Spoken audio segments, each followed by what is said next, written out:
अस्सलामुअलैकुम मलګرو نن بس تاسو په دې ویډیو کې خیم څنګه کولای شو د ټیک ټاک هغه ویډیو ډاونلوډ کړو چې په کومه ویډیو کې د ډاونلوډ یا د سیو آپشن نه وي. کله چې موږ په شیر باندې کلیک وکړو نو تاسو کتلی شو د سیو آپشن نشته، نو دا ویډیو به موږ څنګه ډاونلوډ وکړو. نن بس تاسو په دې ویډیو کې خیم چې دا ویډیو څنګه ډاونلوډ کولای شو. نو موږ به دلته په کاپی لینک باندې کلیک وکړو. کله چې کاپی لینک کړو بیا به کروم ته راسو او دلته به ولیکو ټیک ټاک ویډیو ډاونلوډ.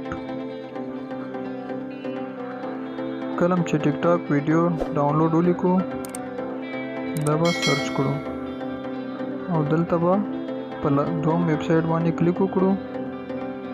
چې کله په دوم ویب سایټ کلیک وکړو دا چې کله اوپن سي